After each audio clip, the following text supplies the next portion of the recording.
So Candace Against the Universe was absolutely amazing. Like, where do I even begin? I literally have no clue how to structure this review, so I'm just going to talk about general topics relating to the film, and I guess a little bit of how it relates to the series as a whole. Yeah, that sounds good. It's time for my chicken replacinator. Is that something we're gonna need? Let's just say that I'd rather have a device that makes things switch places with the nearest chicken and not need it than need one and not have it. Alright, so let's dive into my initial thoughts. There's no better way to put this than, well, to actually show you my reactions to a few parts of the movie. Oh,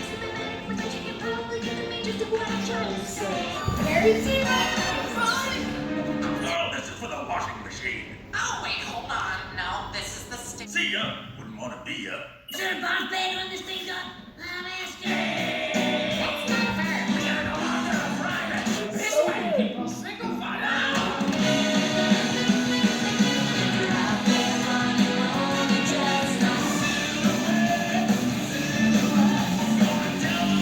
So now that all that's over, let's see. My first impression was really that Us Against the Universe was one of the greatest songs in all of Phineas and Ferb. I really liked the plot, and the animation in the third act of the film was absolutely wild.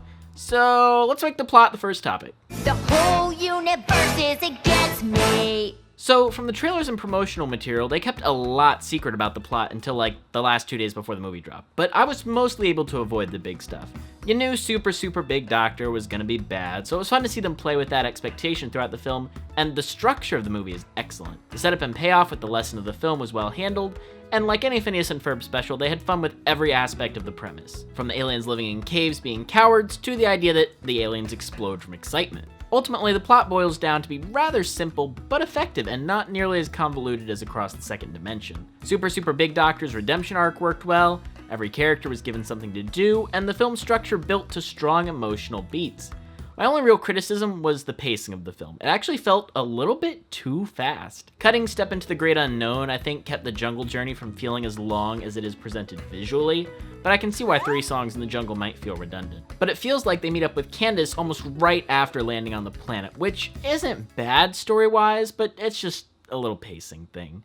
The giant monster escape at the end of the film was just the right length, and it brought Perry, Doof, and Vanessa into the third act, which I think was important. And bringing back the chicken replacinator for the movie, genius. The only thing I think might have been nice to see was Super Big Doctor reuniting with her brothers and implementing the lesson she learned on the baseball field instead of just, being arrested. You are under arrest. But seriously, while the setups weren't as numerous as Across the Second Dimension, they worked just as well. Oh, and Perry's plot was great. He was very well integrated into the movie, and they really had fun with his bits. Because I am enough. I am special. Oh, wait a minute. Hold on a second. Okay, what? You can't just throw a giant monster into a story because you're stuck for an ending. It's lazy. It's lazy writing. The whole universe is against me. Much discussion has been had on Twitter about certain shots of the film from the new animation studio to work on the movie Snipple, and this is where my only real criticism comes. They don't follow the animation guidelines for Phineas and Ferb characters for the first third of the film. Phineas and Ferb has always had this amazing hand-drawn feel provided by the fine, thin line art, and the first part of the movie just does not fit that style. It feels very off and makes what actually is good animation seem very stiff.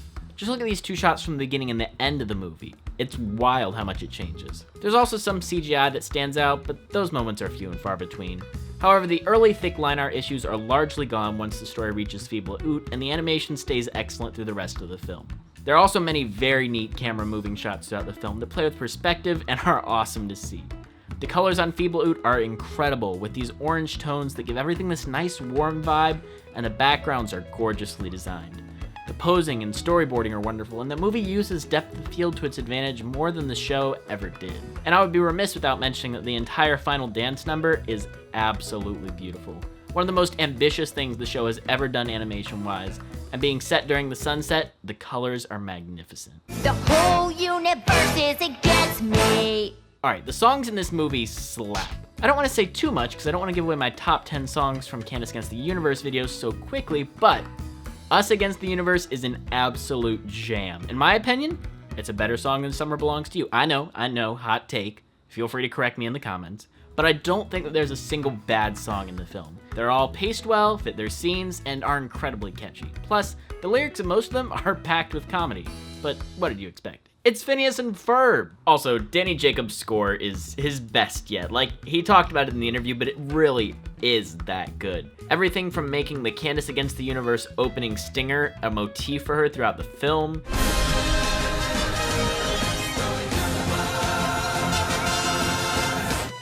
Save the world! Yeah, that's what I'm talking about. to reusing some of the alien music from Milo, to coming up with these amazingly crazy good electric guitar themes.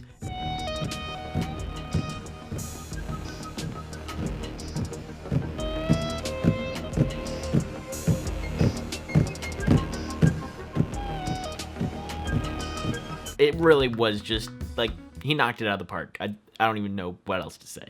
The whole universe is against me. Honestly, all the characters were written so well in the film. The biggest change, though, was Ferb, whose new voice actor, David Arrigo Jr., brought so much life to the performance, and with 19 lines, Ferb's character feels much more fleshed out here than ever before. You may not be the chosen one. But we'd choose you as a sister every time. Ali Wong as Super Big Doctor was inspired casting, and all of her alien cronies, voiced by a league of guest stars, really show. The relationship between Candace and her brothers is on full display, and it's really amazing to see Phineas show such empathy for his sister and not just ignorance. He processes her actions naturally without getting angry and really tries to put himself inside Candace's shoes, which was an excellent change of pace. Isabella gets to really dig into her leader side, which is less often explored in the show, and hearing her sing and talk without being digitally pitched up like in season 4 of the show was an inspired decision. She sounds so much better here. What was your favorite part, Phineas? Of the summer? Yeah, what was your favorite thing we built? Well, some people think I'm a natural leader. Baljeet loving space adventure was fun, Buford's canoe bit was absolutely hilarious, and the way these characters play off one another was fantastic and felt just like the original series. I do wish there had been a little bit more to putting Candace and Vanessa together at the start, as they never get a moment to reconcile later in the movie, but that's a minor detail. Also, Jeremy and Stacy get their moment to shine in the movie, and Jeremy does live-action roleplay? Wild. He actually has something he doesn't want Candace to know. And it's especially funny given how Candace LARPs as Ducky Momo at cons anyways. Maybe one day they'll both come clean to each other. Perry is as Perry as always, and it's great to see him get to hang with Doof later in the movie. The whole universe is against me. This movie is funny. I really feel like saying more than that would just be me retelling the jokes. But I do have to say, I appreciated the Phineas and Ferb and Milo Murphy's Law references. The whole universe is against me. I'm sure I'll think of more to say about this movie in the future and put it into different videos, but I guess the last thing I want to say is that this movie is so creative and I love it. From the unique alien designs, to the shot composition, to the story beats they choose to explore, it solidifies its place in the Phineas and Ferb canon. It uses the characters well, has fun action, fantastic jokes, and it has Chop Chop Chop from Milo Murphy's Law. Was there any doubt that it wouldn't be great? Plus, it's 2020 relatable in so many ways. Is this your house? Yep, my house of pain. No! My personal space! My personal space! Ah! As soon as they scale the wall, let them have it. Oh, no, no, no! No! No wrecking it! No! No wrecking it, please! No! Anyways, special thanks to my top patrons Milo Murphy and Rovanami, and let me know what you thought of the movie in the comments below. I'll see you again soon for more videos about the movie here on Phineas Flynn's Law.